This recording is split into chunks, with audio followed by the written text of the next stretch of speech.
Hey everybody, this is Mike. This is Saturday, September 27th, and me and Ross Ben just finished our second conversation, and it is a good one. It's probably going to take a little bit of time to sort through all that is shared. I would highly recommend you take the pieces of information, the two different presentations we share, as two perspectives looking at the same phenomenon. And then it gets even richer and deeper, and, all that this may apply. So enjoy the video. And also, I want to show you Ross Ben's website. It's rossben.com. This is where you could go and find all of his works, all of his books. Looks like he does astrology readings, but definitely feel free to check it out if you want to find out further about what he does. So without further ado, here you go.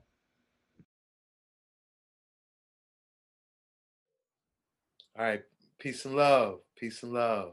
Welcome to the Mystics of the 40th parallel, 40th degree of latitude. We're back, we're forward. Share some more, and we got very positive feedback from the first episode. A lot of people seem to have been waiting for us to come together and, build collectively on this research we've been doing. So I've been looking forward to this episode, and I know it's going to be a good one. We're going to focus on electricity and technology. I think we're going to name this one Enoch or Enochian. Which timeline are you on? Something to that effect. But yeah, we're going to look at this timeline manipulation and the role that electricity, computer technology played in it,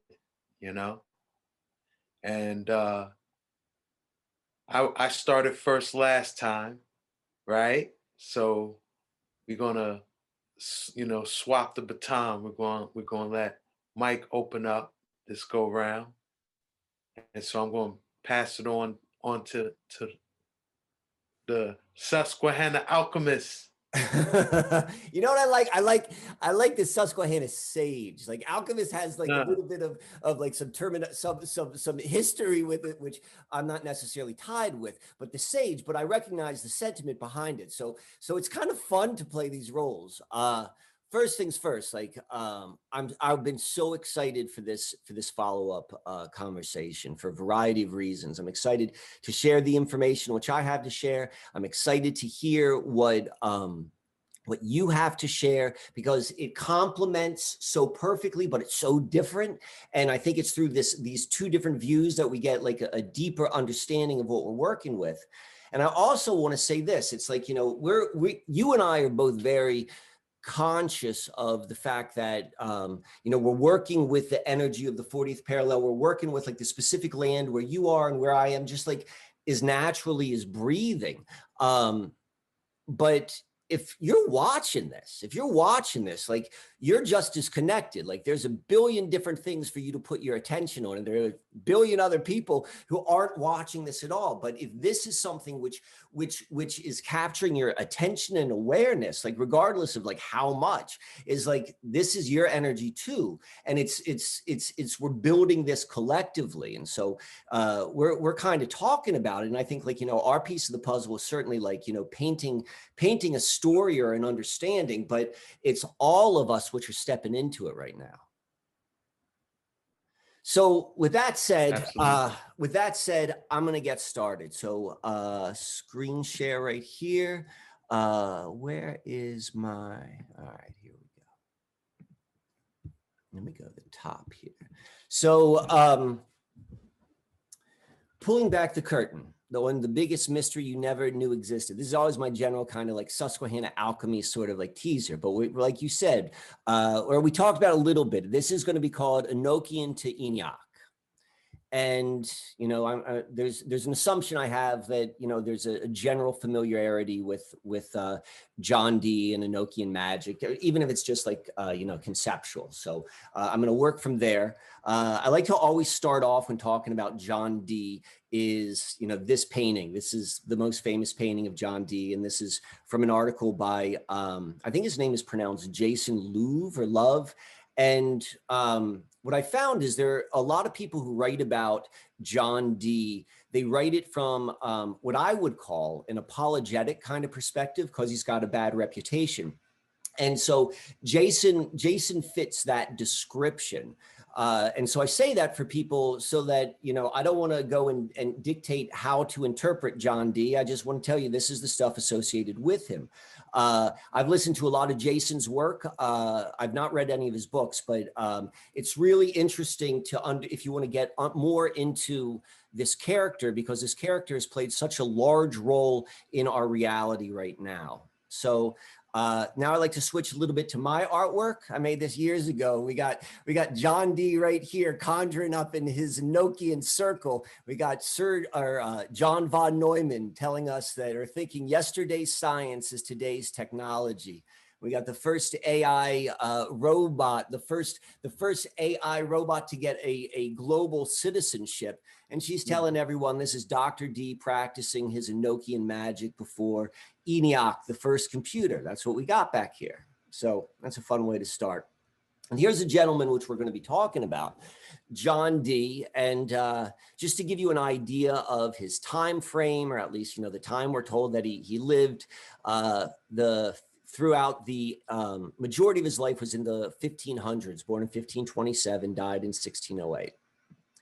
So now I want to go on to just like the key bullet points which the John Dee Society lists about John Dee. Like it's not a really in-depth website, but I think it's pointing to a lot of stuff. But anyway, it says here, this John Dee Society, our primary, and this is a British-based organization. This is not an American organization. Our primary purpose is to produce a standard edition of the published and unpublished works of Elizabethan England's greatest polymath, antiquarian, and magus, Dr. John Dee, to make available to students of Renaissance philosophy and Dee's Enochian magical system a coherent database of primary source material for their researches. So this is coming from that sort of perspective. And they list on their front page, they give 14 key things about him.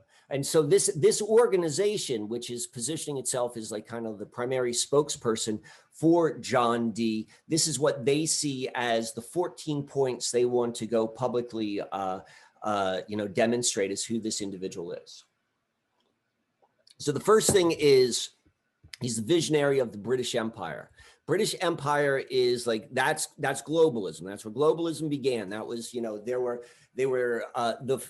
I'm not saying the British Empire is a good thing. I'm saying the British Empire is the best at wanting to build an empire that, at least in the history we're told, has ever done. All empires want to have as big of an empire as they can, and they got the biggest. And so this began with John Dee. This is where this vision, and particularly the term, and we know how important naming something is. This is where it began.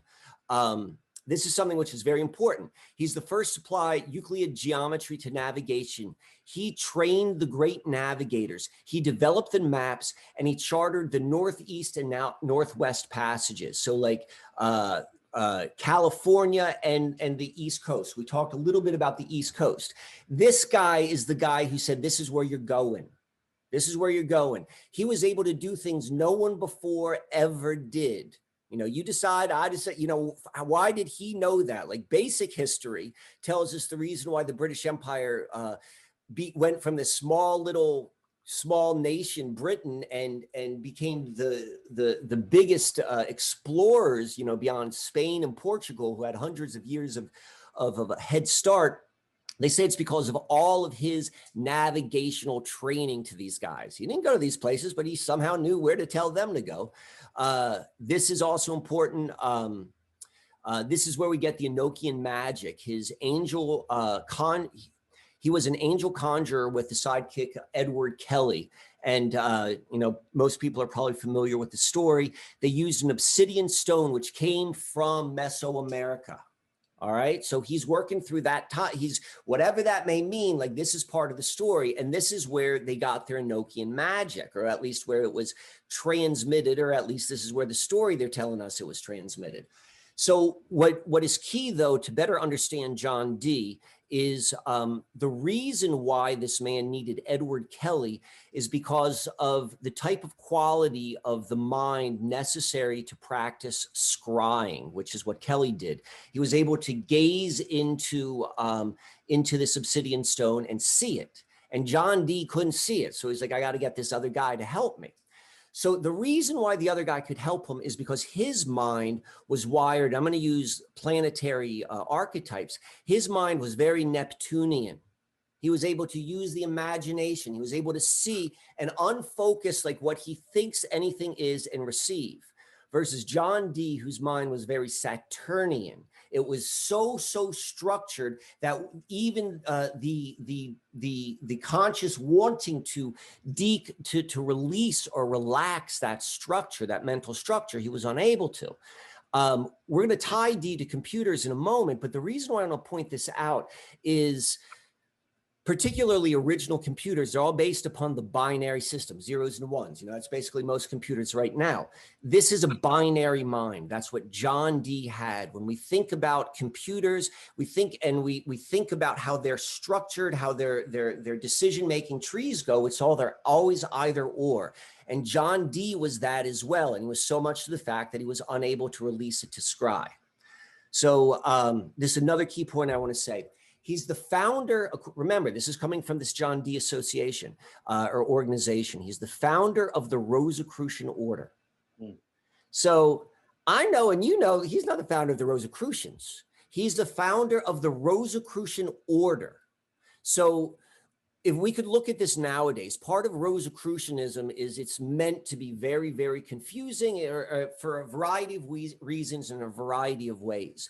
And so right now, like I could think of like 5 or 6 different official or Rosicrucian organizations. AMORC is the biggest one and the best known one, but they're not the only one. You know, the Rosicrucian organization that owns the pyramids in Bucks County, it's totally different Rosicrucians. And they're like, no, we're the Rosicrucians. Those guys aren't the Rosicrucians, we are. So this is the same thing. This does not say the Order of the Rosy Cross. This does not say, you know, the fellowhood or whatever. It's just saying whatever the Rosicrucian order is, that's what he founded. This is another thing. Mapping mathematical studies for the future. I don't even know what the hell that means. Like, you know, mapping mathematical studies, but I think that is a clue or an indication of the applied technology, which we now understand with computers. But this guy, like in the same way, what he did with navigation, he was doing with mathematics. All right. He also he established the legal foundation for colonizing North America. He came up with the legal justification. So this is one of the reasons. So, you know, I tell everyone, make up your own mind. The reason why I tell you to make up your own mind, because I've made up my mind. I've made up my mind. And, you know, that's just me as an individual, and I'm able to do that. And I don't want anyone to make up their mind based upon what Mike made up. But this is why I made up the mind. 2 things. Enochian magic and the justification and even the dream of building an empire, they're both based upon the same thing, and that is domination. It's domination. And that is fundamentally against what I consciously align with. I align with freedom and sovereignty. And so because of that, like no matter like all of these apologetic stories, and again, you come up with your own opinion, but like I just don't, there's no way around it for me. So I'm saying that, so that's kind of where I come from with my thoughts on John Dee. So here's an interesting picture. This is the image depicts John Dee, Queen Elizabeth's personal astrologer, passing a lantern symbolizing the exoteric tradition of Francis Bacon. And so these guys are we went from Dee starting and dreaming up the British Empire, and Bacon was the guy who then put that plan in motion. He was he began the execution of it. And I find it very interesting that they do it over this open grave. With Bacon, I've got a little bit of a different personal opinion, but again, I'm not going to get into that. But I thought this is an interesting thing. These guys are linked, and primarily everything in history tells us that they're not linked. But if you look at their storylines, obviously they were linked.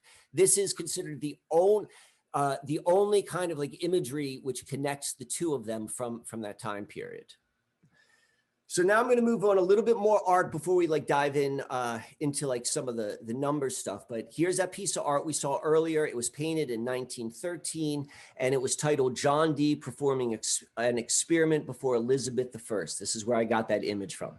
And this is, I think, this is very, very telling. So the painting of John Dee, astrologer Queen Elizabeth, contains a ring of hidden skulls.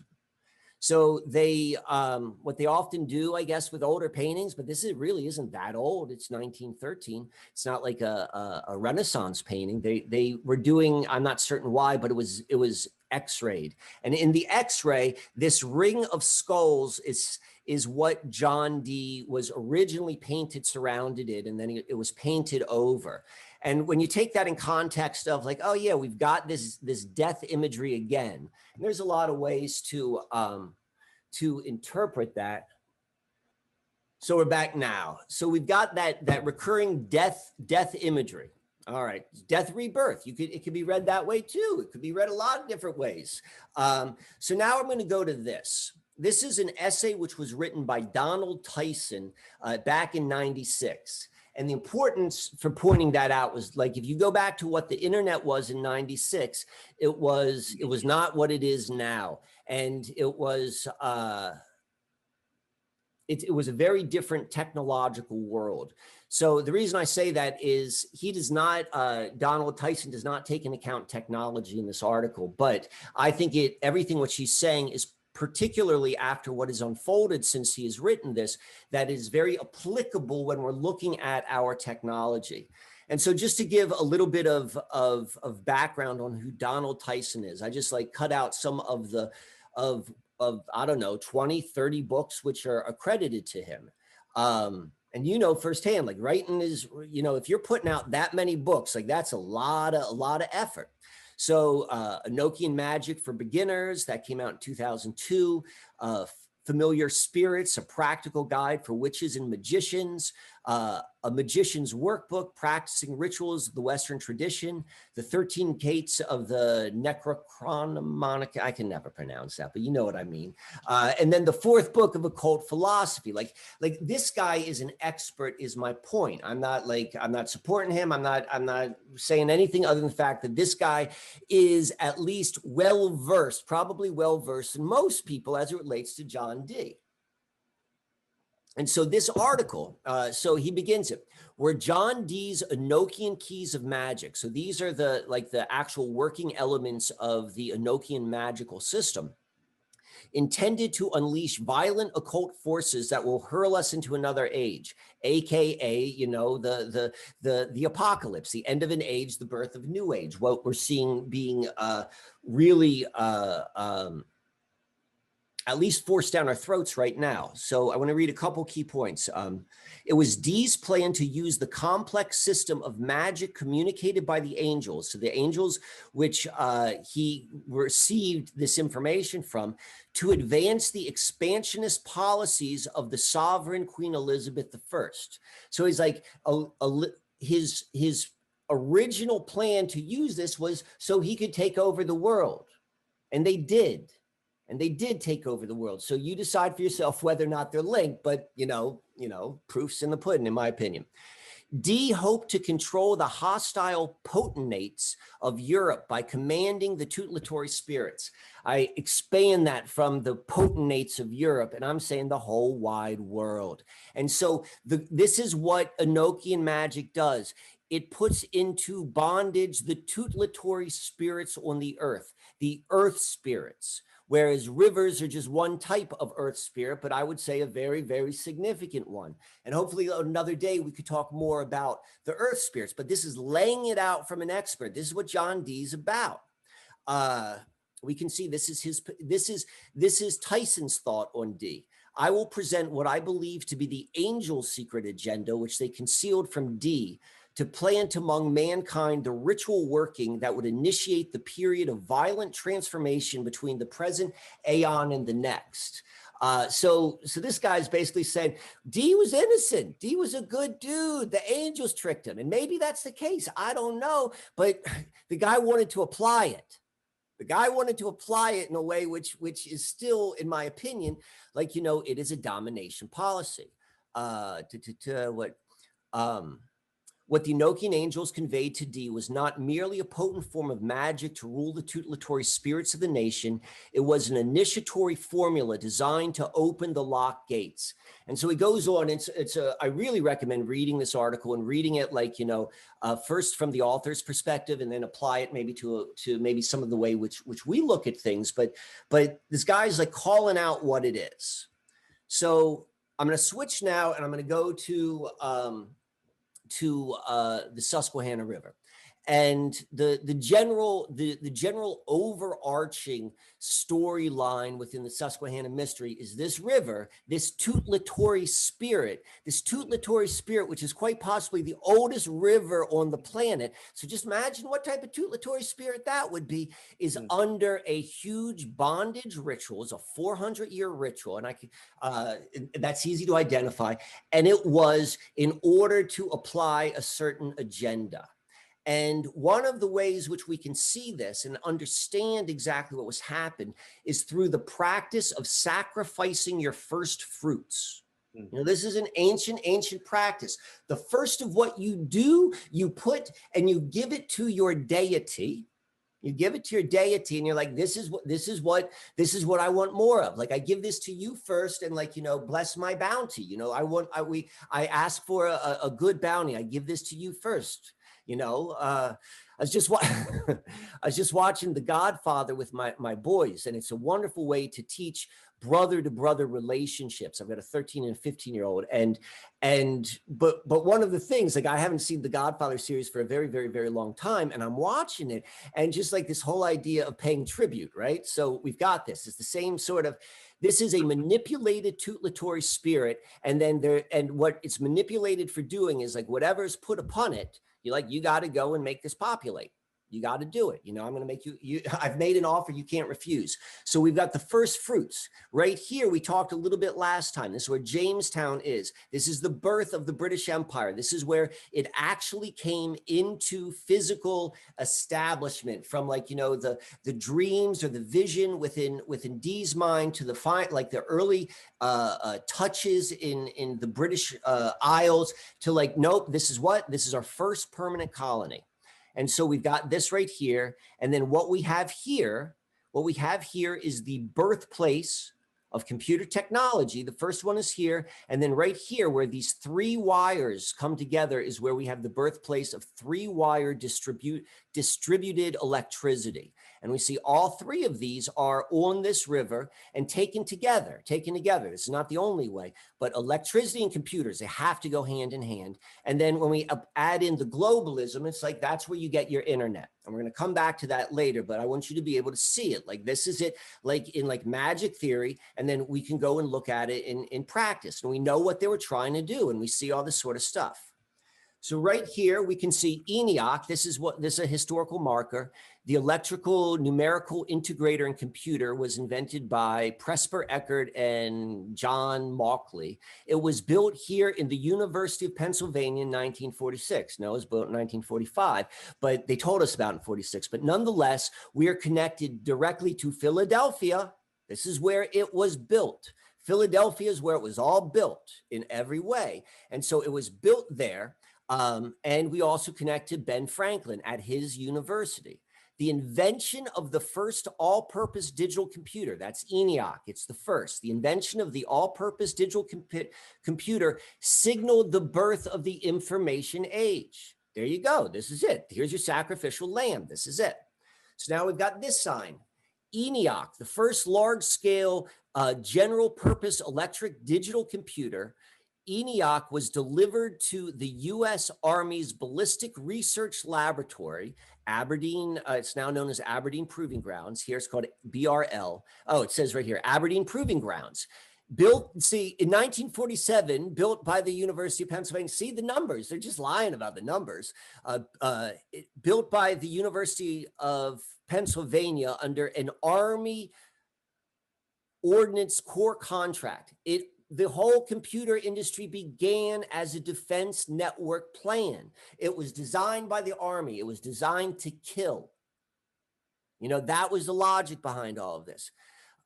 With technical supervision, blah, blah, blah. And what they did was, this is the story which we're told, and it's probably true to an extent, but we're going to get into it deeper. This is where they went and they calculated how to be the most efficient killers at a distance. That's what it is, you know. And so this happened in Aberdeen. So actually, it was built in 45, announced in 46, and delivered in 47. That's what's happened. So here we go. This is ENIAC, or at least this is the picture which they showed us. It's really kind of creepy. It's got like, to me, it feels creepy. And maybe it was the way the artist presented it. But, you know, this is where it all began. This is where it all began. This is Rosemary's Baby, my friends. So let's look a little bit closer. This is the Chesapeake Bay. This is the Susquehanna River. This is the Susquehanna River fuels of all of the fresh water that goes into the Chesapeake Bay. 50% comes from the Susquehanna. That means like 10% comes from the Potomac, and like 4% comes from the James. This is why this Chesapeake Bay is the Susquehanna. It's the flooded valley. And this is where it transitions. So part of the things of ancient altars is they were built where it was obvious. And this is where they started finding the first mounds or building the first mounds. But the importance of it wasn't like, I'm going to put my sacrifice just like out in the middle of the field. It's going to be where it is evident. And so what we see in this map right here is at the evident locations, at the transitions, are where the first fruits were offered. And this is Aberdeen Proving Grounds right here. This is, I don't know, like 5 miles, if even that. But you could see it's right on the water. Aberdeen Proving Grounds, we could see here, a proving ground is a training area where a training center in which a military installation or reservations where weapons or other military technology are experimented with and are tested, or where military tactics are tested. Yes, it processed information, but in hindsight, we could see it was a weapon too. It was being proven too. All right. So let's keep on going down with this. And this is not the only first fruit of the computer technology industry, which we find on the Susquehanna. The first real big computer manufacturer was IBM, particularly in the 50s and the 60s, 70s, 80s. Like, you know, it wasn't probably until the transition of the 80s that IBM began to stop being the primary computer manufacturer. Where's IBM? Where was the birthplace of IBM?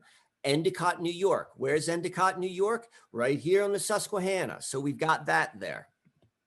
So now we're going to go and switch gears a little bit more, and we're going to go look at the first quantum computer company. I talked a little bit in the beginning about how traditional computers use binary decision-making processing, ones and zeros. But quantum computers, it doesn't do that. It does something else. It does something that they're like, no one can understand it. That's what they're telling us. But this is what quantum computers do, and they do amazing things. We could see this D-Wave computer, a small Canadian company backed by Bezos, NASA, CIA, same sort of guys. You know, we've got the founder, Gordy Rosicrucian, you know, he's one of the founders. And we just go and we look at the name. It's called John Dee Waving. Hey, I'm John Dee. I'm waving to you. You remember my Enochian magic, my ENIAC computer? Well, now this is my next computer. I didn't go away. Now, I'm not suggesting that was done consciously. It could have. It very well could have. But it could very well be the workings of this ritual. And that's kind of what Tyson goes into, is about how the ritual goes into the subconscious of all of humanity. But going on from that, so here it goes even deeper. So we got John Dee, Enochian magic. We've got the first world's first computer, or at least the birthplace of the information age, ENIAC, and that was dedicated on February 15th, 1946. D-Wave first computer, their first demonstration publicly, February 13th and 15th. They're very, very close. 15th is the real day. We can see this is done right here. It's where we know this information. And so we see that both of them were done on Lupercalia. Lupercalia is an ancient Roman festival all about fertility. You know, what we want this to prosper. But as they say right here, it's possibly pre-Roman. There ain't nothing new under the sun. It ain't pre-Roman. And so like this is part of the working. And so a couple more images. One of the ways which I think is another example of how we see this Enochian magic showing itself using river magic in another way is the fact of Amazon, just the fact that they're tapping into the name. And we see what Amazon's becoming. And I got like Jeff Beelzebub right here, sitting here. And this is the D talks, and how, you know, my thought is like there's a whole lot more quantum manufacturing, which is behind the scenes at Amazon, but that's just my sense of it. I'm kind of like pointing humor at it in these images with D like on the computer yelling, Bezos, we're running low on black goo, pronto, pronto. You got it, boss. Like it's, you know, we know who's running the show here. So now I'm going to go, I got a couple more slides, but it's going to start tying it together. We're going to bump up right here to C, because you can't have computers without electricity. In fact, the electricity, it predates the computers by 75 years.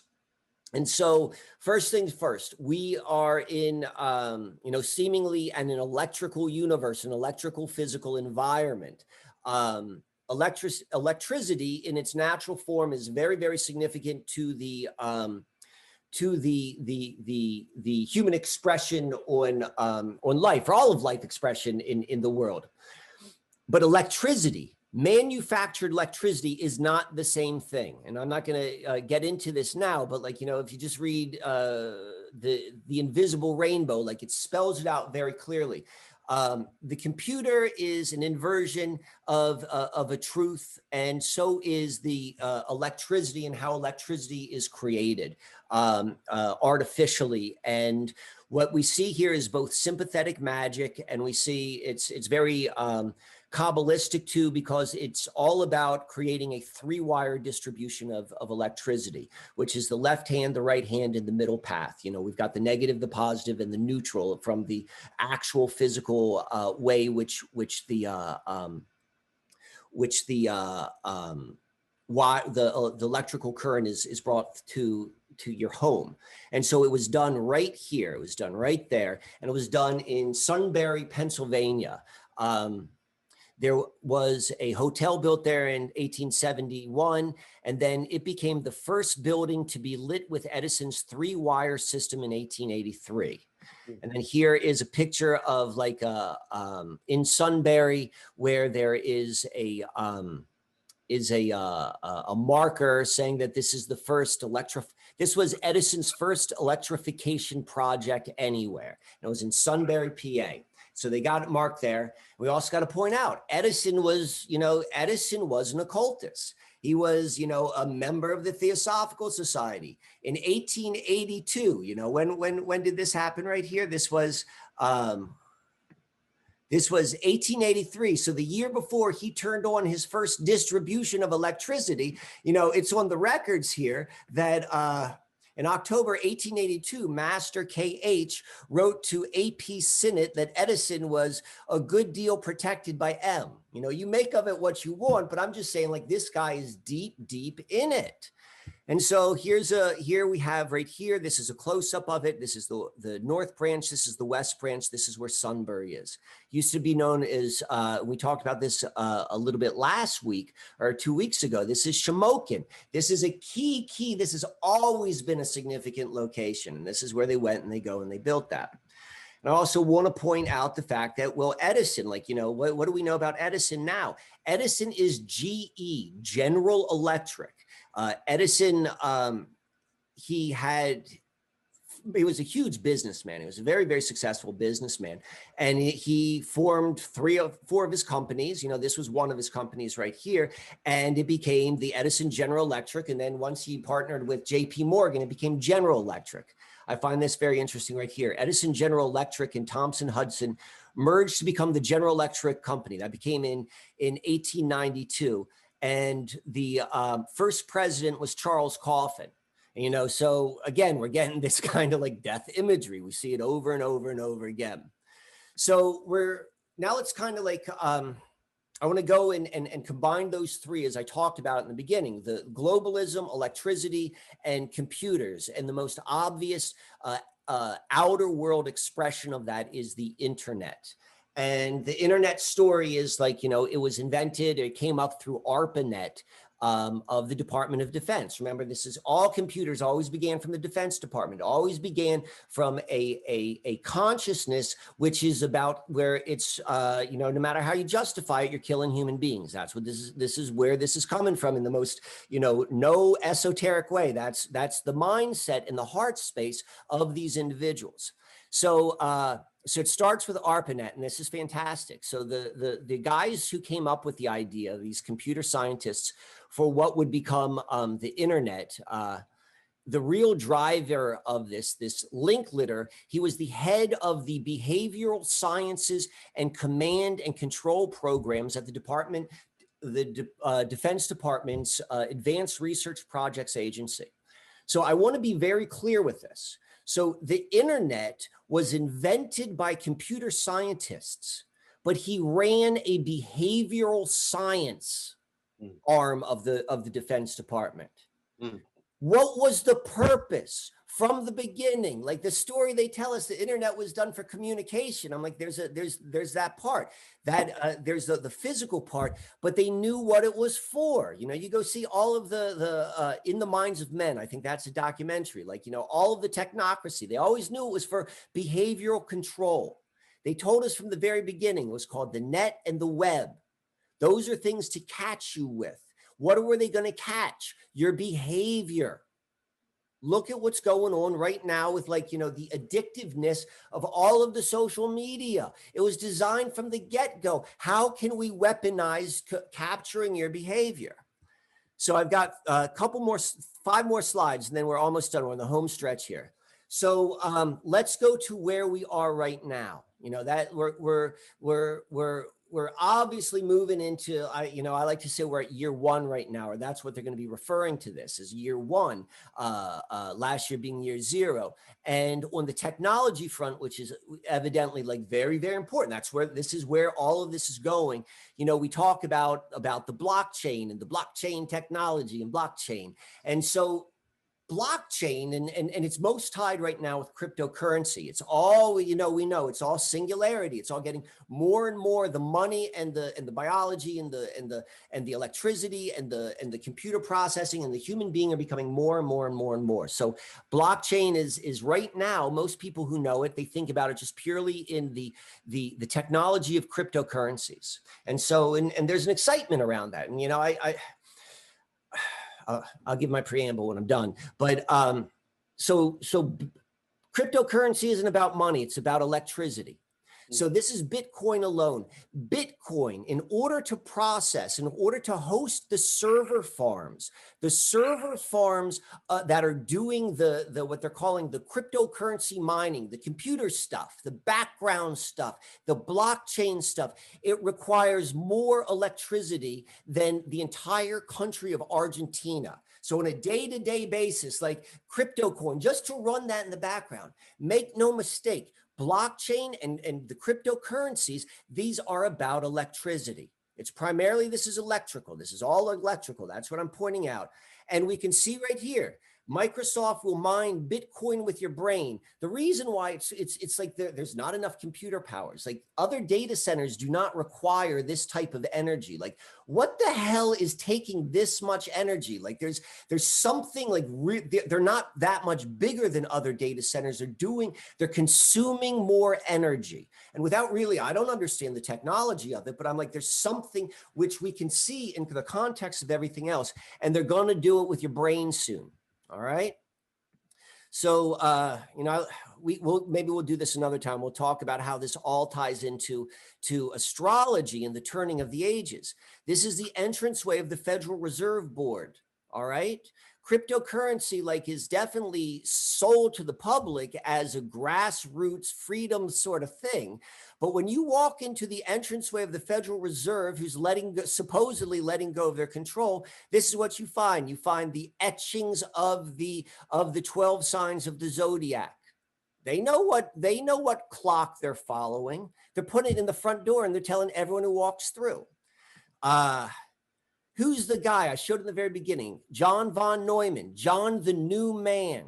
This is the guy. He is considered he's considered the John Dee of our age, not necessarily because of his magic, but because of he was the most brilliant man, just as John Dee was the most brilliant man. This guy is tied in directly to the founding of the computer industry. And he even, I believe, was one of the first people to use the word, the technological singularity. So here I'm going to go and wrap it up. Meet the new boss, same as the old boss. All right.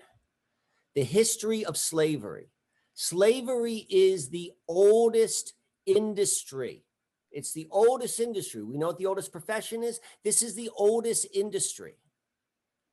It was established. It was an established industry at the beginning of Babylon. It was an established industry. This has never gone away.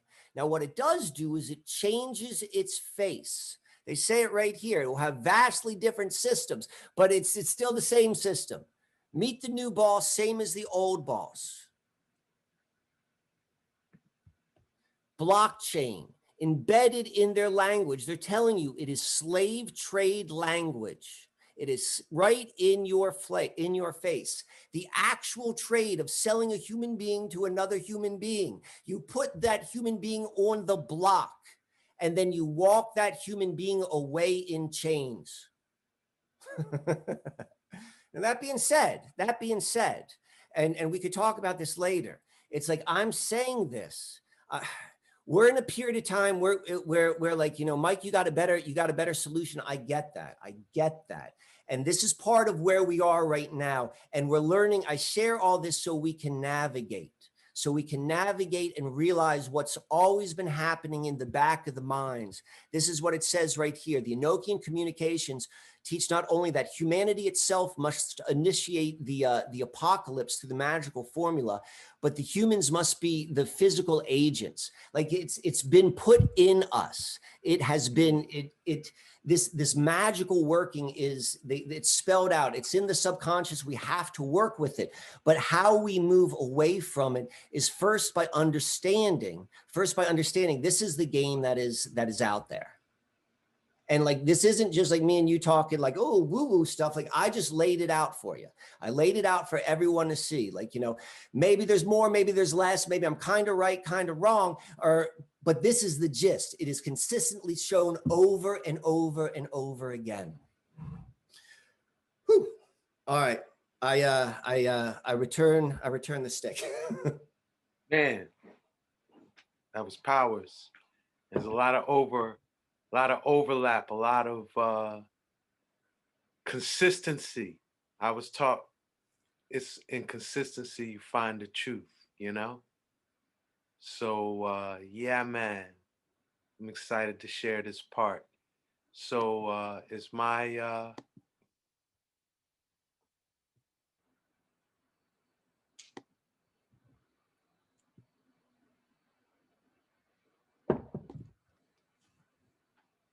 all right, so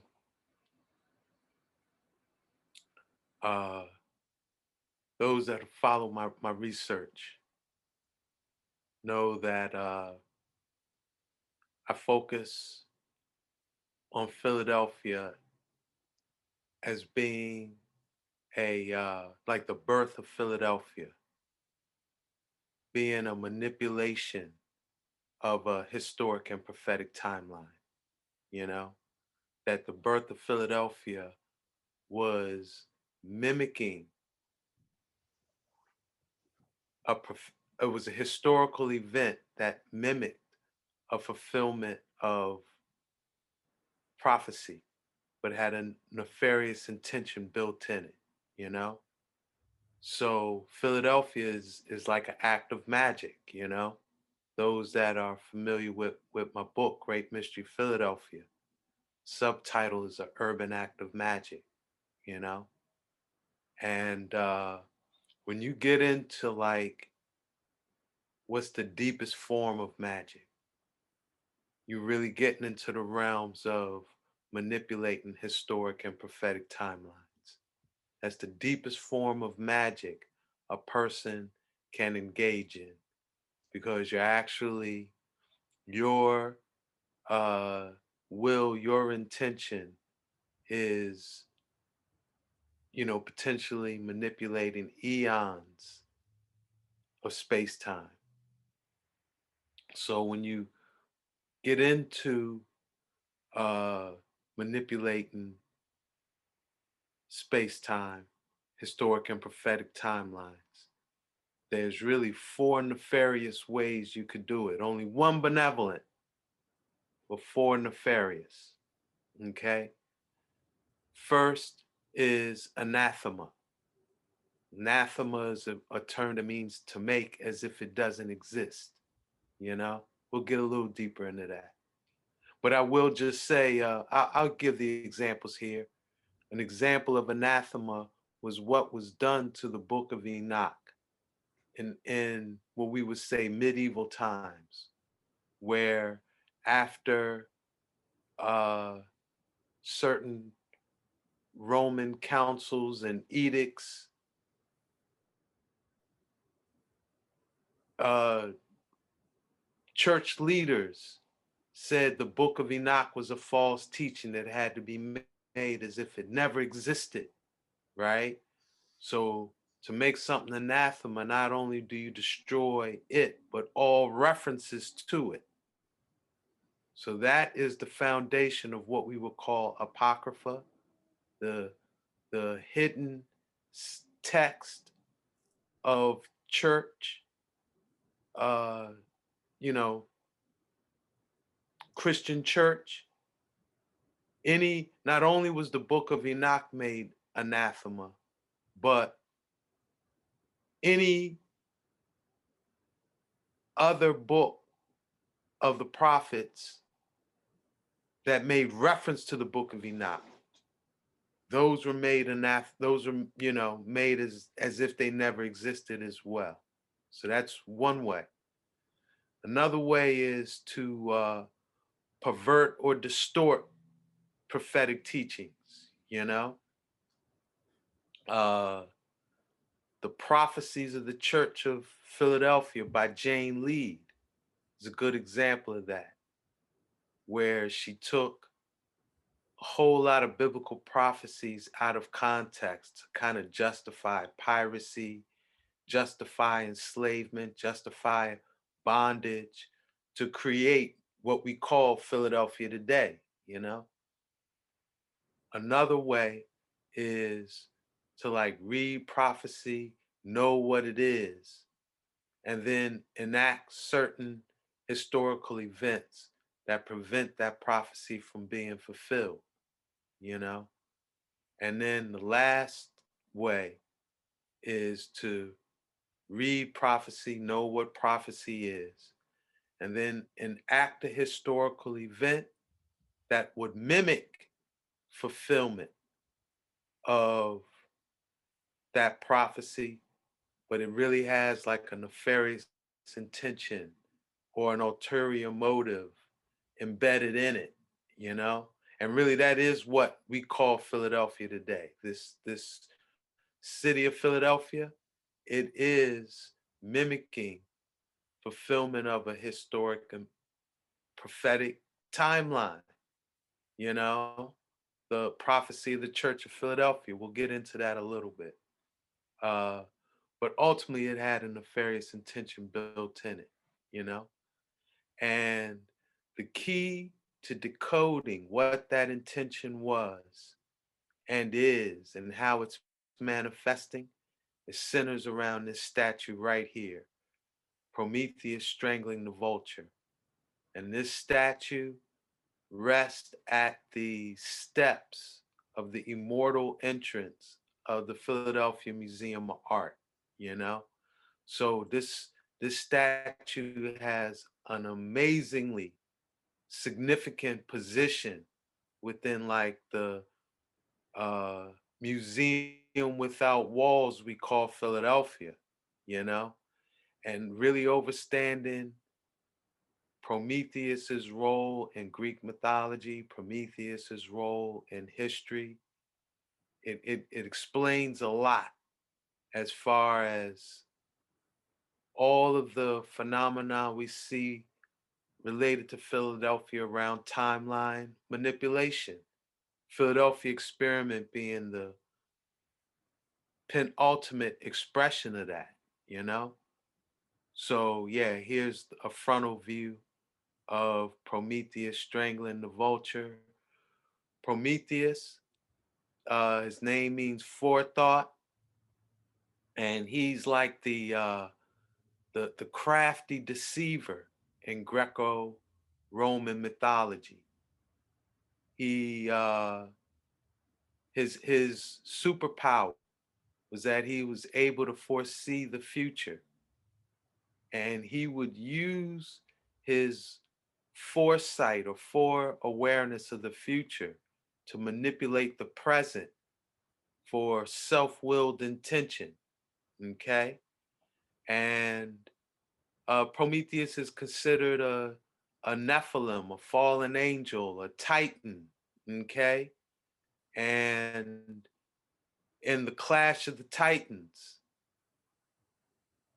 he was able, the Titans were defeated and banished to the underworld. But he was able to foresee their defeat and surrendered to the Olympian gods and kind of sided with them, such that once the Titans were defeated, he was able to escape that judgment and remained on the surface of planet Earth. Okay. But even though he feigned his alliance with the Olympians, he was still down with his original team, the Titans. And he gave electric fire to humanity, knowing their use of it would open up the gates of hell, freeing his fellow Titans once again. Okay? So when he did that, just to explain the whole vulture piece, the Olympian ruler Zeus,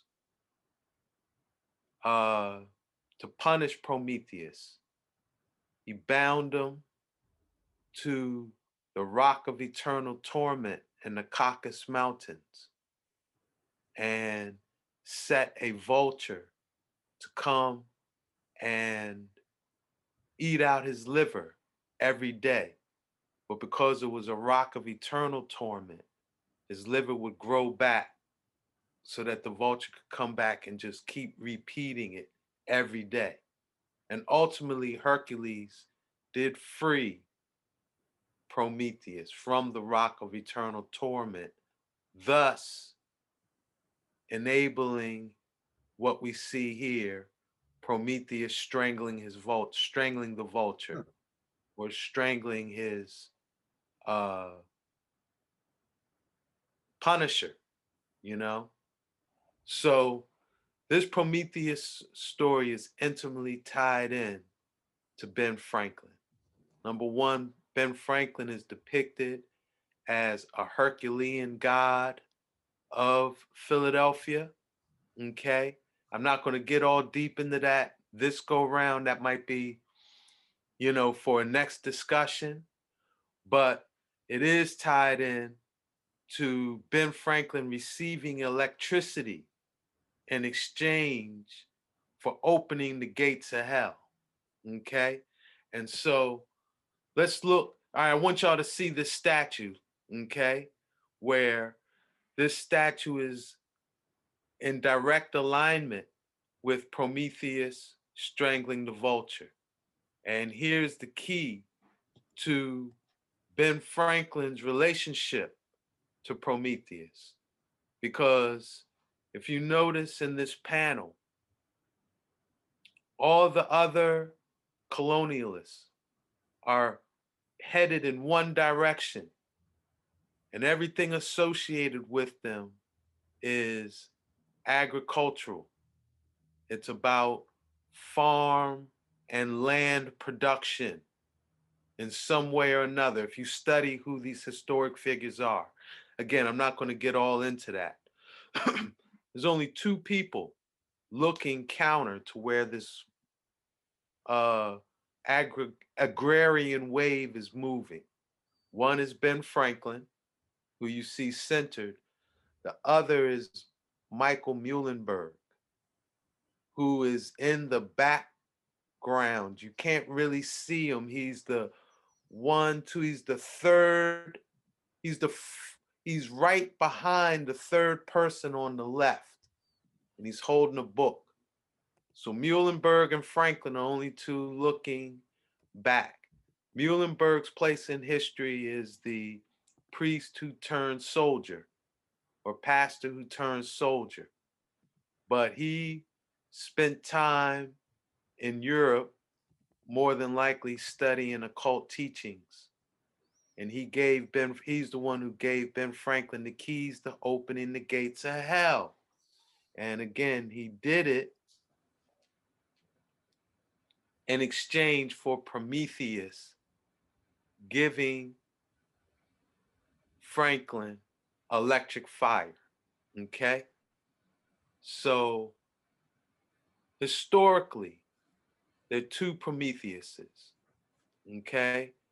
One, and I'm going to use the Egyptian or the Kemetic names. These Prometheuses are known by several cultures by several names. I'm going to use the Egyptian or the Kemetic names so that they can be easily researched. Okay? But the most ancient Prometheus, we would say, is Ptah Seker. Okay? Ptah Seker, who ended the golden age of Asar. When you study Prometheus, they say his first manipulation of a historic timeline was that he ended the golden age of Bacchus in Greek mythology, the god of agriculture, crops, and wine, Bacchus or Asar. They are the ones who I guess we would say biblically established the Edenic timeline, the natural timeline that, we knew we knew not we were naked. We lived in nature at one with earth and creation, and every herb that was grown, that was our meat. It was an Edenic way of living. If we were to make the Kemetic correspondence to the Neter or the deity responsible for the Edenic timeline, it was Asar or Osiris, right? The Greek, another name form in Greek is Osiris. Okay, so Prometheus in Kemet is Ptah Seker. He ended the golden age of Asar along with Men-Er, by introducing metallurgy and weaponry to humanity, right? And that ultimately culminated in the founding of dynastic Egypt and the pharaonic lines of Memphis or Menefer, the city of men, where, you know, it was sacred to Ptah, Ptah Seker. And he ruled for 7 dynasties from Menefer in the name of Ptah Seker Asar. Okay? So this was the first big manipulation of historic and prophetic timelines. Second Prometheus is the Prometheus after the Titanochemy, or the Clash of the Titans. Historically, the Clash of the Titans are what we know of as the first and second intermediate periods, right? Where you had the Olympians, who would be the Thebans in Kemetic history, the followers of Amun-Ra and Mut, Sekhmet, and Khonsu, who rose up from Thebes, Meroe, and Napata to reestablish the Asarian order, right? And they fought against the Memphis power base of Ptah and Men. They also fought against another Neter and Kemet named Hereshaph, who is the Greek Hercules. Okay, so this is the real life clash of titans. And I do go in depth in this in my book, Great Mystery Philadelphia, because when you study Philadelphia, one of the things they show you here is that the Clash of the Titans continues. This thing isn't over.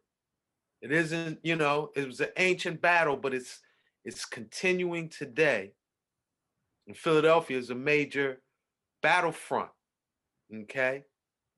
So this second Prometheus, the Prometheus that stayed on Earth after the Titanochemy, wasn't banished to the underworld. That's Ramesses II of the 19th dynasty, also known in Greek as Asmodeus. Okay, but this is the Greek Hercules, right? This is this boy right here. So why he's very significant as far as Prometheus and historic and prophetic timeline manipulation is it seems like Ramesses II had what we would call a time lensing technology. He had some way of warping the space-time continuum such that he could see into the future. And he used this technology to enact certain historical events that created what we call what I would call the Philadelphia experiment timeline today. Okay, there's a whole lot of evidence around it. I'm not going to get into all of it again because we'd be here for a very long time. But the most significant piece of evidence that I will mention so people can follow up on this is he built several temples. One of the most significant in terms of timeline manipulation is called the Osirian, and it's in the holy city of Abydos or Abju. This is the city that's sacred to Asar, pre-dynastic, right? And he built this Osirian, almost like, you know how when we look at how they manipulate timelines today and they build certain monuments, they're kind of a slap in the face to the originals or the ones they're trying to throw them off the timeline, right? In the city holy to Asar, Ramesses II built a temple that the kings list excluded the Asarian kings. They went straight from creation to the kings of Ptah at Memphis and led right up to Ramesses II. Okay? So, and his father was named Seti the First. The Setians, Ptah, Men, and Harishaf, or the Kemetic Hercules. All of these ones, these are the Titans. These are the fallen angels. These are the Nephilim, right?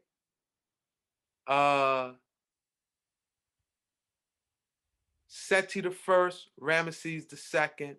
They built the Osirian, all with the intention of rewriting their past to say that the gods of Ptah and Men were the first divine kings of earth, right? But there was also something very amazing found in the Osirian, and that's this glyph right here, everyone can see, which is glyphs that appear like helicopters and airplanes. So this is why we say this man, Ramesses II, the third pharaoh of the 19th dynasty, appeared to have a time-lensing technology where he could see into the future, into this timeline we're in right now, right? We're going to fast forward to Ptolemaic Egypt, right? This character right here, Ptolemy Philadelphus.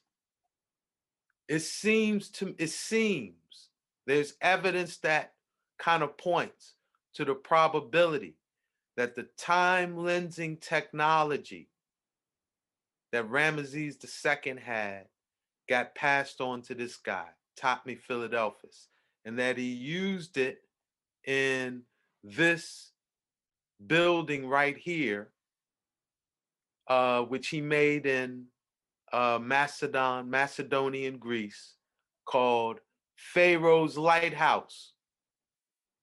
Now, both Ramesses II, and I should even say Ramesses II Osmodeus, he is the historic demigod, half man, half god, Nephilim, that the Greeks call Hercules. This dude, Ramesses II, he built so many temples. He conquered so many lands. He was like the ultimate Hercules, you know, the biggest, the baddest pharaoh of them all. Okay, this is Ramesses II, and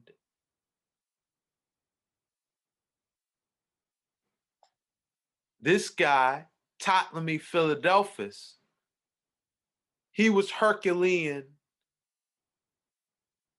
He was a Herculean pharaoh as well.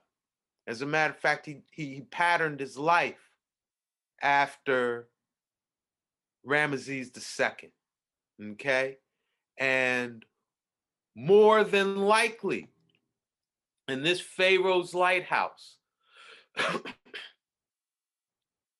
he had that same time-lensing technology and did a lot of things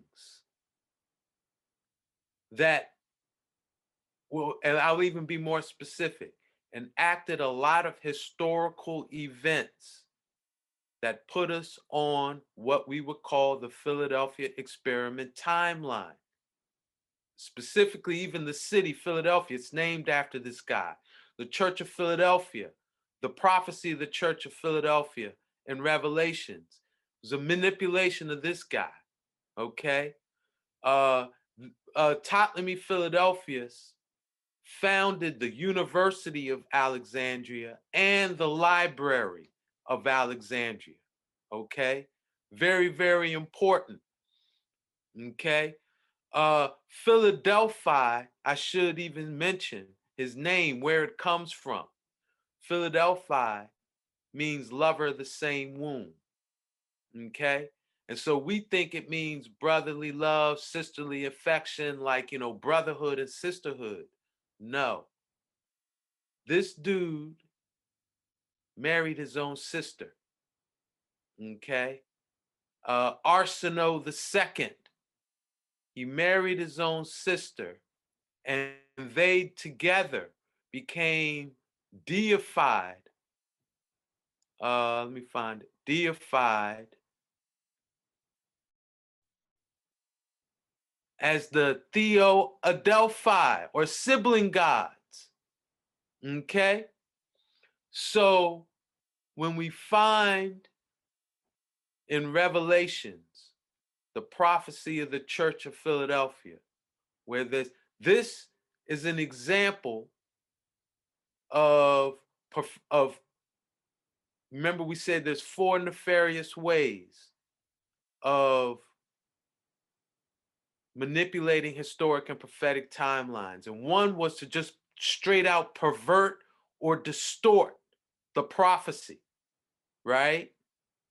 Here's a prime example of that, where in the prophecies of Revelations, which were originally Enochian prophecies, okay?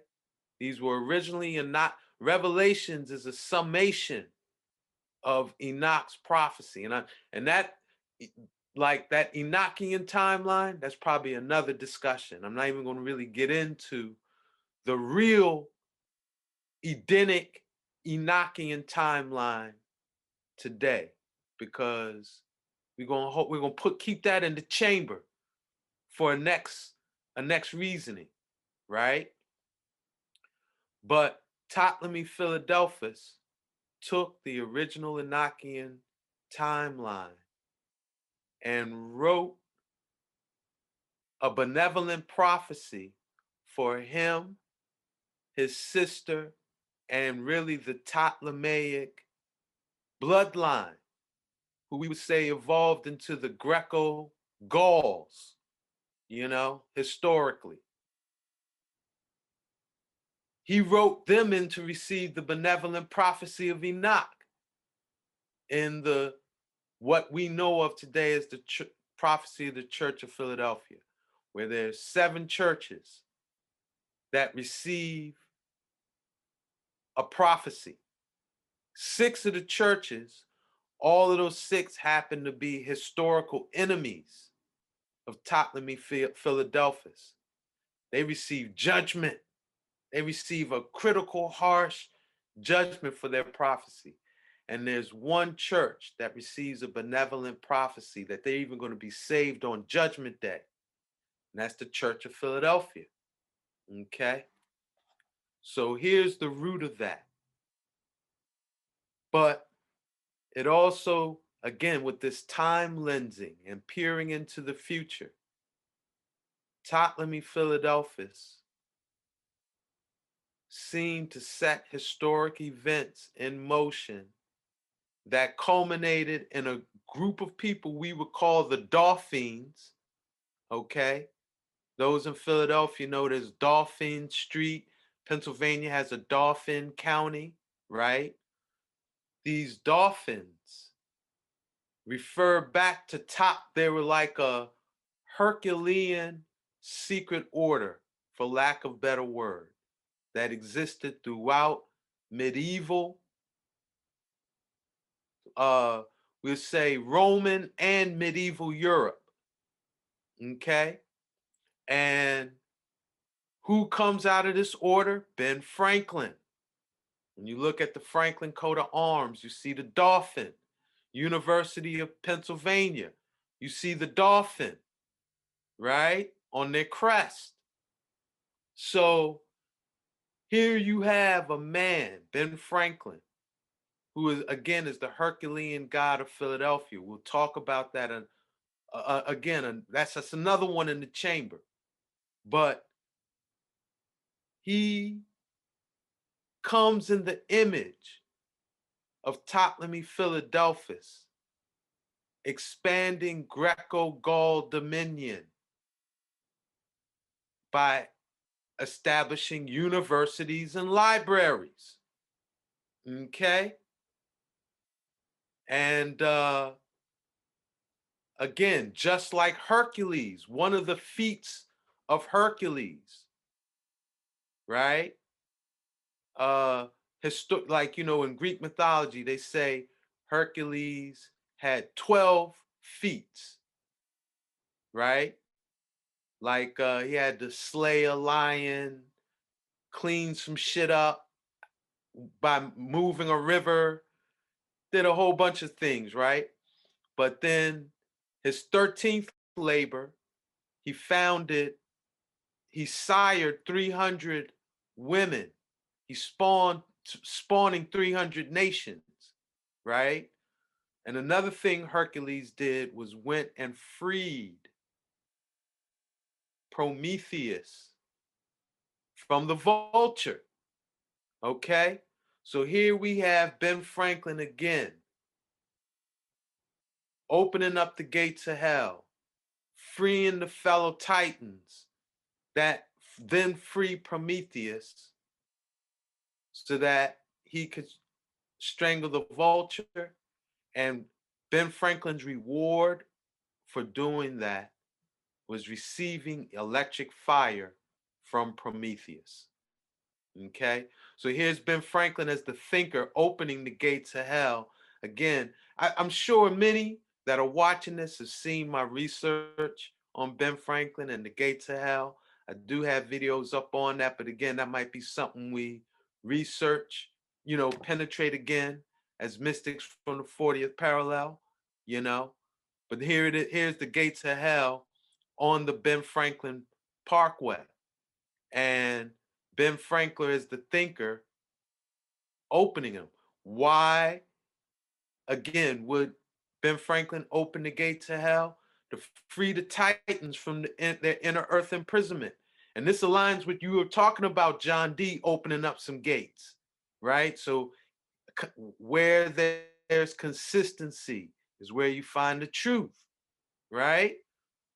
And Ben Franklin receiving electric fire from Prometheus is what we know of as Ben Franklin's Philadelphia experiment. Okay?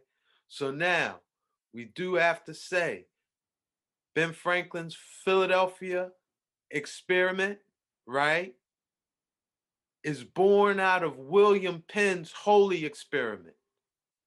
Remember, I might have mentioned this on the last episode. I did, where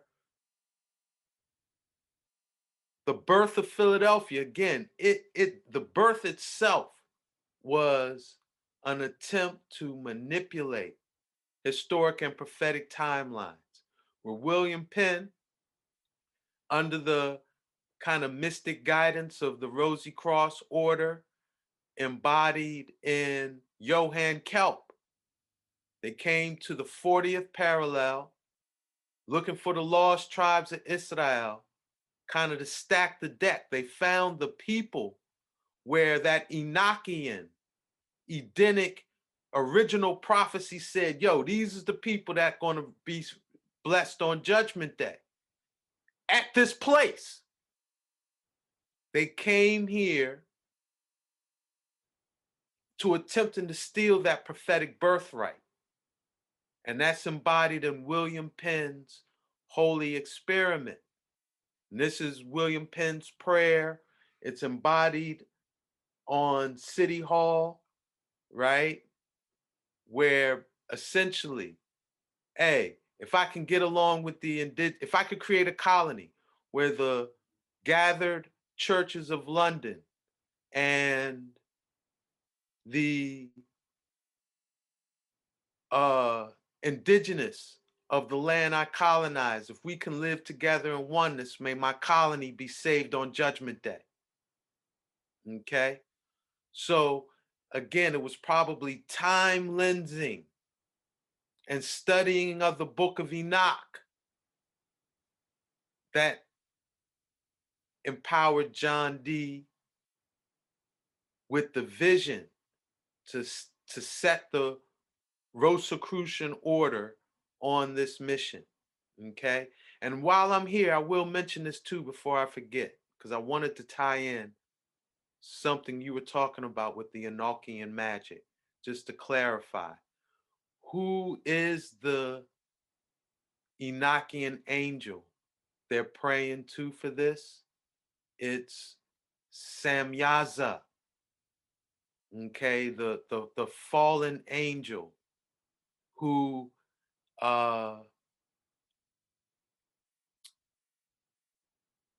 in inverted Enochian magic is being used as what you would call the angel of punishment. And how does he manifest in our reality today? Samyaza is Uncle Sam. Okay, so I wanted to just hit that point real quick, you know. But here we are in a city that was founded to manipulate a historic and prophetic timeline. So it's not coincidence that the technology for manipulating the space-time continuum will be born out of here. Okay? And all of this is memorialized in the Franklin Institute of Science and Technology. All the keys to decoding this mystery are in here, between here and the Museum of University of Pennsylvania, right? But most of us think the Philadelphia experiment started in 1943 with the USS Eldridge, right? But no, Ben Franklin started the Philadelphia experiment. All of his experiments on electricity, he referred to as the Philadelphia experiment, okay? And these are what he started in about 1752, right? He was a contributing writer to several newspapers in both France and England, and he referred to his experiments with electricity in his writings as the Philadelphia experiment.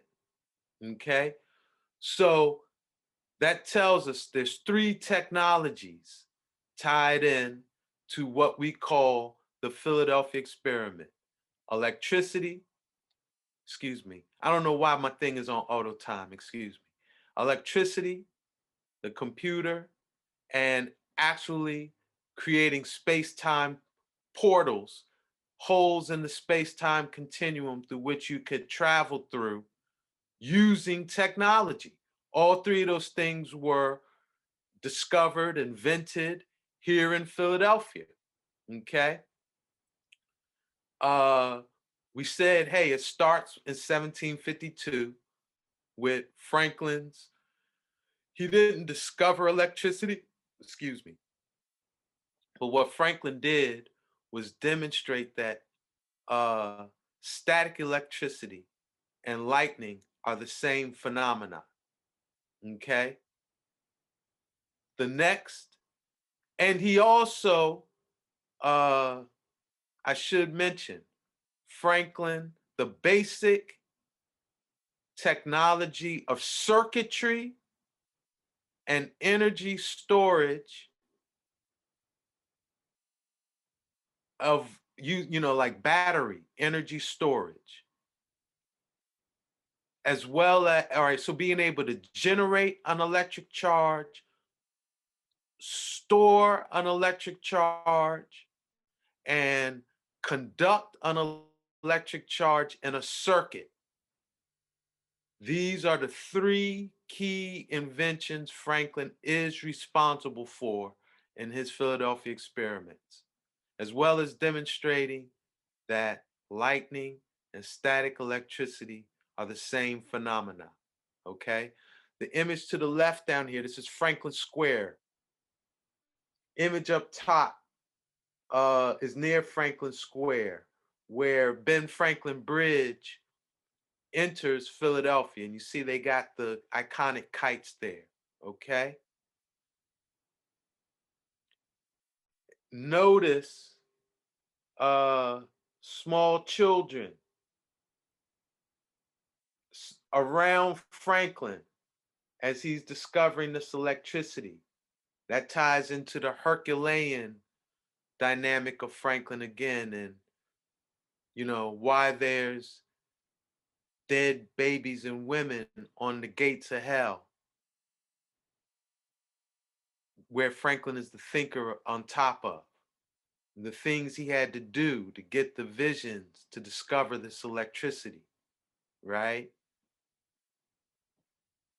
So now, University of Pennsylvania, I would say ENIAC was completed early part of 1943, 1942. You mentioned like they be playing with the time. When was ENIAC invented? Yeah, my feeling is 1942, 1943. Why do we say that? Well, first off, they said ENIAC was being created in the war effort of World War II. Okay, World War II ended in 95, right? Am I right? I think so. So why would they invent ENIAC the year after the war ended? Doesn't add up. They said it was invented to calculate the trajectory of missiles, right? But again, it wasn't deployed to the US Army until after the war. From 1992 to I guess 95, ENIAC was at the University of Pennsylvania. And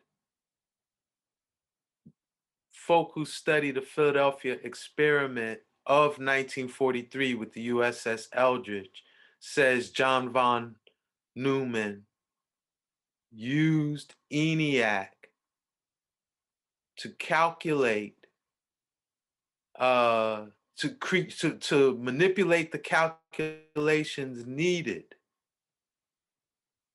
to synchronize the 3 generators of the USS Eldridge with the Delta T antennas they planned on energizing to, blow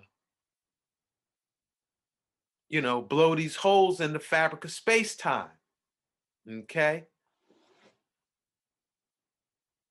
And I will just I'm assuming everyone knows about this 1943 Philadelphia. I think I got some slides that'll let us go into it. But I want to point something out. What was at the what just happened to be at the University of Pennsylvania from 1927 up through John von Neumann's experiments and beyond, okay? University of Pennsylvania was one of the first institutions in the United States to engage in what we would call Egyptology and going to Egypt and doing excavations and bringing things back, okay? So in UPenn's mummy exhibit, the 2 features right here on the left, a statue of Ramesses II that is from the temple of Hereshaph or Hercules in the Nile Valley, okay? This is their largest and featured statue at the UPenn Museum. You also have a collection of mummies and sarcophagus at UPenn Museum. The most famous, the most celebrated, this sarcophagus of Ptah Seker Asar. Can't make this stuff up, man. You can't make this stuff up. So these things were here at the UPenn Museum where von Neumann was inventing ENIAC. One more important artifact at UPenn Museum. The 3rd largest natural crystal ball ever. There's only 2 larger real quartz crystal. There's only 2 larger than this. And this was made in dynastic China for an empress, for her to do scrying. Why do I bring this up? remember we said Ramesses II. We said there's two Prometheuses. Mm-hmm. One was Ptah Seker Asar, who ended the Golden Age, ended the Asarian Edenic Age. The other was Ramesses II, who was the Prometheus after the Clash of the Titans, the one who built the Osirian, the one who seemed to have some time lensing technology. I have a strong feeling that time lensing experiments were being conducted at UPenn, and it was a part of birthing ENIAC. And that, you know, before they made it a official technology, which I think was done in Montauk, New York, right? Under what they call Operation Looking Glass. I think UPenn is where Operation Looking Glass jumped off using these ancient artifacts. And that von Neumann, beyond introducing the computer to Operation Looking Glass, was able to introduce electricity, high voltage electromagnetic fields to this technology. And that is the root of what they call the Philadelphia experiment, which was a catastrophic success. It occurred August 12th, 1943, right near what they call Tinicum Island, very close to Philadelphia International Airport today, you know? And it was catastrophic success because a lot of people did lose their lives. Uh, the movie Philadelphia Experiment, the two main characters, they suffered a lot. I actually had I'm gonna share this with you. I had the opportunity to meet Duncan Cameroon and Albelic, Hmm. the two survivors of the USS Eldridge that went public at a UFO conference in 1996 here in Philadelphia, put on by a man named Bob Urey. And Bob Urey was he's an African American, a black man, and way ahead of his time. He rented out the Philadelphia Convention Center and brought Al Bielek, Duncan Cameroon, Peter Moon, and the other guy, his name is escaping me, who was connected with writing the Montauk Project series. He had uh, just so many. What was Zachariah Stitchin was there? Hogan, the boy Hoagland, Richard Hoagland, who the Face on Mars man, Kathy O'Brien. If he had had that conference today in 2021, he'd be a scabillionaire, right? But in 1996, he was ahead of the curve. Mm-hmm. So he rented out the Philadelphia Convention Center, and maybe 80 to 100 people came. But what that did was it made it a very personable event. And I actually got to have a sit down with Al Bielek and Duncan Cameron, and listen to them for hours about their experience on the USS Eldridge, you know? So, you know,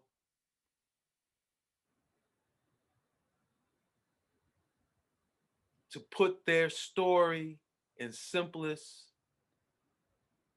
terms. Von Neumann opened a hole in the space-time continuum in Philadelphia, August 12th, 1943. And you could say that hole was, it wasn't a circuit. It didn't have a loop, you know, and space-time, the space-time continuum is like cyclical or loop design, right, in nature. So they needed to loop this, they needed to put a loop, make it have a cycle, a circle structure to it. So they recreated the same experiment, but this time on Montauk Island, August 12th, 1983. And this created a 40 by 40 hole in the space-time continuum. Okay? 40 years in duration. And it's 1 degree of latitude, but what degree is it? In distance, it's the 40th degree of latitude in space. So, excuse me, yeah, in time, it was 40 years. In space, it's 1 degree. Philadelphia experiment occurred on the lower cusp of the 40th latitude. Montauk experiment, 40 years to the day, occurred on the upper cusp of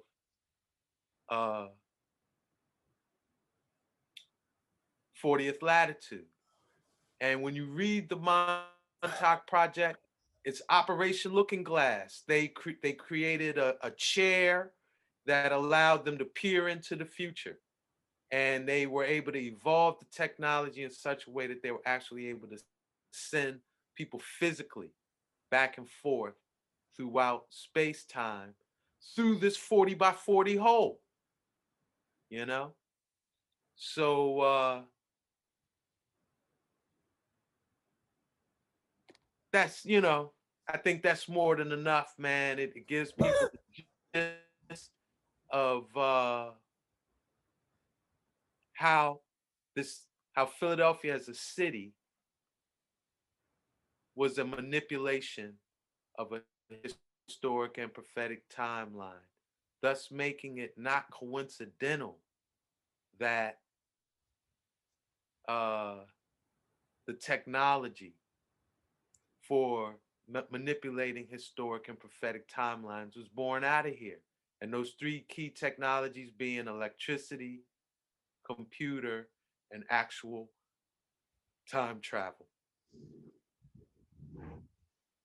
Are you done? Yeah, I'm done, bro. Okay, We can open it up. Because I want to speak. We can open it up at this point. All right. Yeah. So the very first, wow, like, right? It's like, you know, that's the thing. I think both of us do this. Like, there's so much information. It's a long time to unpack. And so the things are jumping off right now. So can you pull your presentation back up and go to the slide which had Ben Franklin and the children in the background, the painting. So it also had like the kite on it. Yes. All right.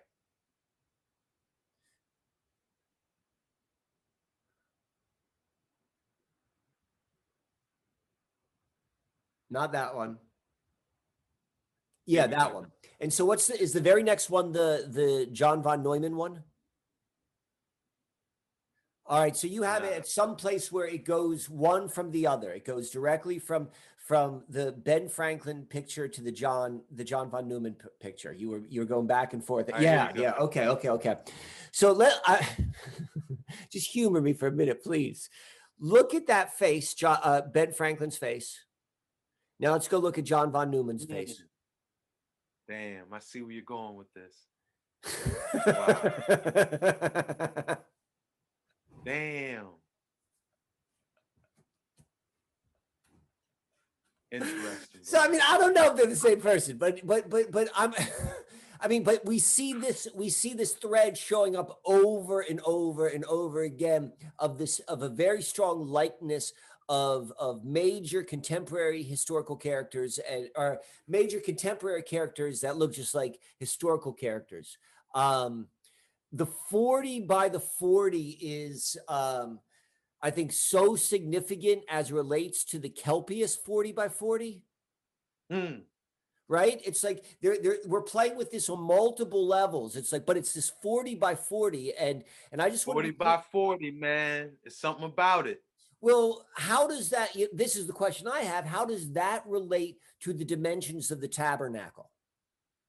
Right? I know that I know that they are they can be translated into to normal. I'm curious if that's close or whatever. Like that's just kind of where my mind goes. But like beginning to think about like I love to take this stuff and I love to apply it in very like practical sort of way. Like what's happening right here and now. Another thing I mentioned it in the beginning when we're talking about the 40th parallel and and everyone else who's watching, we're all kind of like connected to whatever it may be. So that the way you pointed out the fact that and I don't know if this was clear to everyone. I want to make certain this is so friggin' crystal clear in like literal like when thinking about like our physical space, like the time space continuum, that the two locations of the Philadelphia experiment, the Montauk and the Philadelphia, they were literally like just, if you can imagine those lines, like the 40th degree parallel as a line that goes around the earth like an equator, and then exactly like one full degree goes to 41. It's on the two different, like just above it and just below it. That's what was being explained. Like that whole chunk falls within this thing which we're beginning to, we're all connected to it because but beginning to look at it like that happened, that physically happened. What does that mean? The 40, as I said, also how that ties into the 40 and the 40. And here's the other thing: when we talked about Kelpius before, Kelpius he died the day after he completed his 40th birthday. There's something about this encapsulating of 40, which is seemingly significant. And then the other thing which really jumped out at me is you mentioned that Pennsylvania has a Dauphin County, Dauphin, but it's not just any county; it's the county that houses the capital. So it's like when we begin to recognize, like when you're talking about William Penn's Holy Experiment, the Philadelphia Experiment, and like this, and like going back to Egypt, like this stuff hasn't ended. Like it's the same thing, and it's like this is the space where at least this part of the story, we know what's happened here. It's happened by looking at the characters that were involved in the history involved. Like this is where it is, and where it. You talked about it, or we mentioned this before. We talked about the wilderness. This is all within the wilderness. Dauphin County and Philadelphia, they encapsulate the wilderness between the Delaware River and the Susquehanna River, where all of this experimentation, this like outer I concur with you completely about the ENIAC probably was in running for a long time before like it told us. I mean, that makes so much sense. So I don't know, just excited to say that. And then I've got one question which I'm hoping you could go a little bit deeper into, and that is what'd you talk to the guys about? What'd you talk to Al about? When you went? That was such. Because well, first off, you got to know this is 1996. What I was about 25 years younger. I was I was the young head. I was the youngin' on set. But I did know who they were, and was just in awe to the reality that I'm sitting here in circle with them, And what I would say is that, okay, now what I will say is this: Duncan Cameron didn't speak at all. Okay, he was the one who they say if you saw the Philadelphia Experiment, the movie, the one whose arm would get inflamed with this energy, and eventually he just kind of died. Well, what they would say is that his death was going to greatly throw off the space-time continuum. And so they had to go back in time to his father, create a scenario where he birthed another child. So here we are in these again, now this whole Philadelphia Experiment has created these divergent timelines, right? He had to go back and create another person who would fulfill most of the things that Duncan Cameron was supposed to do. Okay? And, you know, that's who this guy was. Wow. And he appeared. I've seen a lot of traumatized people in my life. Okay? He, by far, appeared to be the most traumatized person I've been in space with. Wow. And the closest person I've seen in recent history who had his affect was Barron Trump, particularly the younger Barron Trump when Trump first got in office. And it really made me reflect on that. I think what's his name? Ingersoll Swan? No. The guy who wrote a book, I think called The Last President, but it was like this idea that Barron Trump was sent back in time. You know, you got to remember what's Trump's alma mater? UPenn. UPenn. Okay, he went to Wharton School of Business. And whose uncle confiscated Tesla technology? Donald Trump. You know, and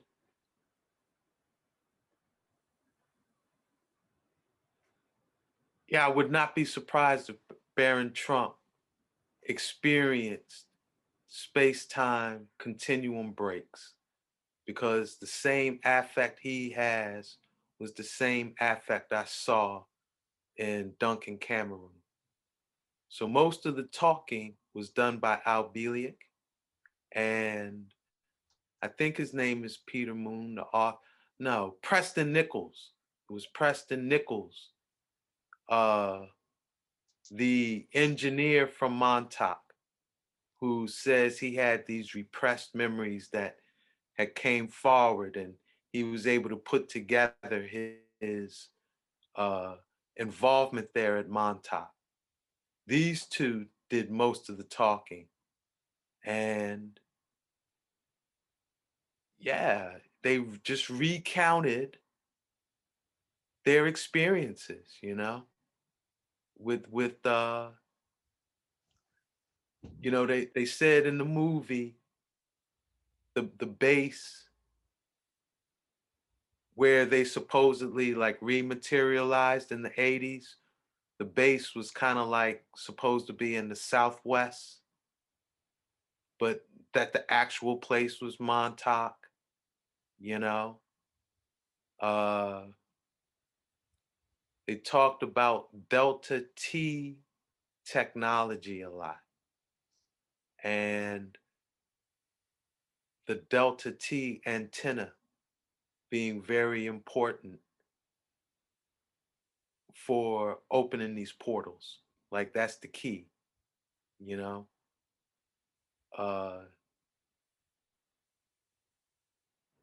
Yeah, that was really what they were talking about. Wow. I mean, the whole presentation, and particularly in context. Would you mind taking down the screen share so I can see your face big? I see your face. Yeah, there we go. Yeah, there's there's a lot there, and it humanizes it. It humanizes it when you talk about the individuals that you know you sat with them like in physical space with them, and that's a fascinating observation regarding Barron Trump.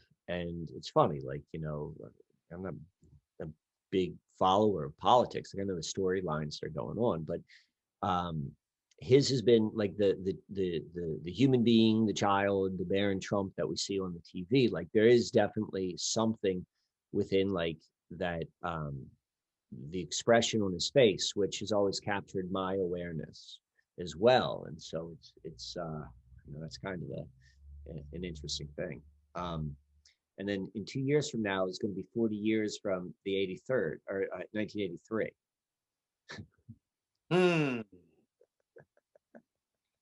Yeah, and that's tied in with that D-Wave technology too. And Gordy Rose, I think he made a big prediction about 2023. What did he say? I don't know. If I remember correctly, he said by 2023,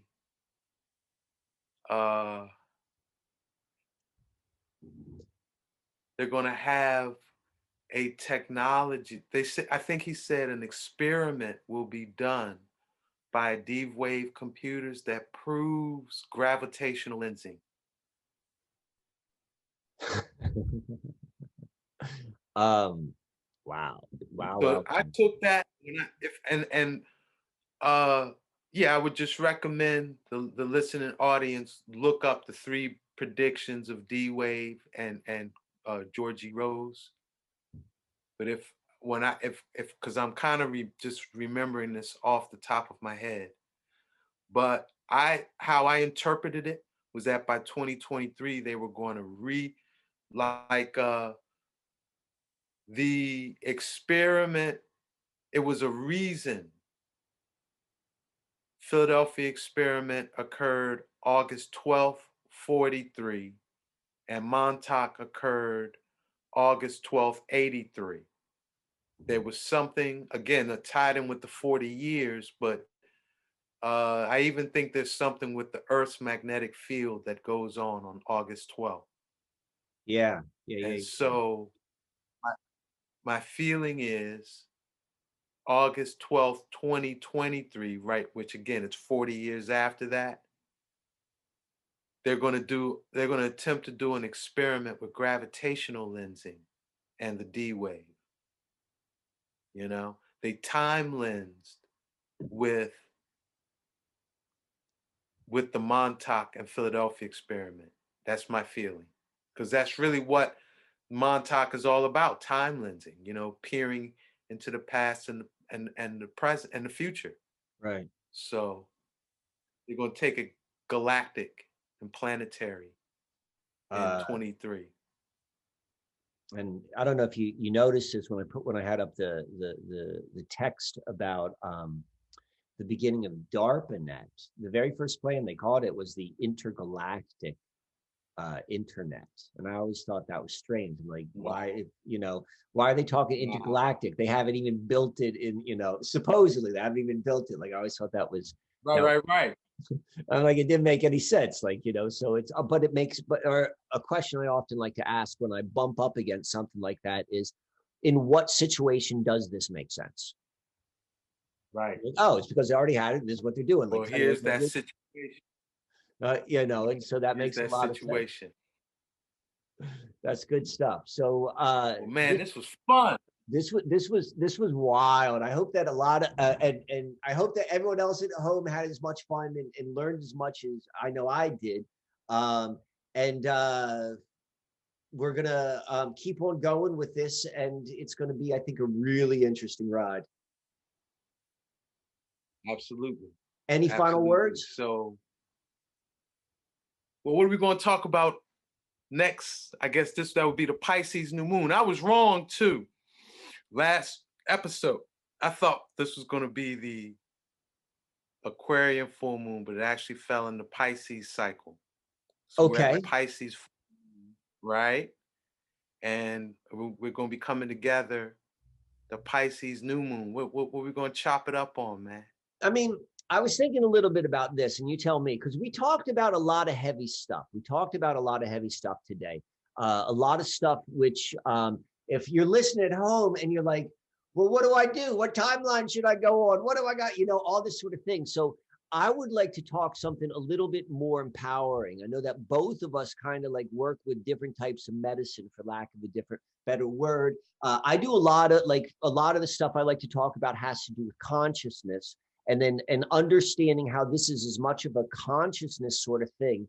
And I know you do a lot of your work with the minerals and in just in that's where a lot of your understanding of like how we can move through this and deal with the healing. Like you said, you've seen a lot of traumatic people or persons. I'm going to suggest there's not a single person walking this earth that is not in deep trauma just because of what life is like. We just think it's normal. And so part of like this becoming aware of everything around us, it's not just a watching it. It's like, well, what do we do? Like, how do we become empowered by it? Because I think that you know, there's a part of the story which you told is the manipulation of the timelines, of the prophetic timelines, and there's still benefic timelines or benefic potentialities which are lying in front of us right now.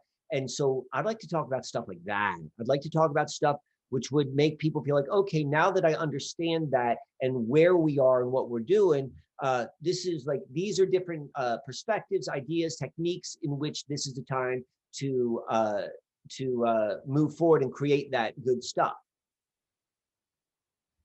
Well, we talked about the ENIACian timeline. Maybe we could get into the Enochian timeline. I would love that. I would love that. I think that would. And since it is the natural timeline and the Edenic timeline, maybe we could build in some of our awareness on the Susquehanna and the Lenape. Okay. Like, you know, what was their relationship to the natural timeline? How did they find themselves caught up in the Enochian? We'll see, but I'm with you. Yeah, because it's funny. More time, I make sure I have solution-driven, productive emotion producing content built in. But to keep this 40th parallel one, I mean this technology one, like, you know, within a decent time frame, relatively decent time frame. Yeah, I just had to focus on that, man. Yeah. Well, so we got to talk. Like, it's to me, like, I see this with a lot of my friends right now, just in general, like people who over the past year have become more conscious of the way the world works. They're like, oh, and that's depressing, but they're also just learning a truth. They're learning a truth. They were believing something that was not real about the way they thought the world really works. And there is undoubtedly an importance in knowing the truth. The truth will set you free. But like, the stuff can be overwhelming. And so, but we need to know it. So we do that. And then we go and like, well, how do I apply it? Because now I understand where I am. Now I can, okay, it's now, what do I do? So I think that's very important. I think it's very important that we talk about, like, the uncomfortable stuff as well as the good stuff. Yes. All right. Yeah. All right, bro. From one mystic to another on the 40th parallel, I salute you, bro. Keep doing your works. I salute you in return. Thank you very much. And everybody, we're going to see you in another 2 weeks. Thank you.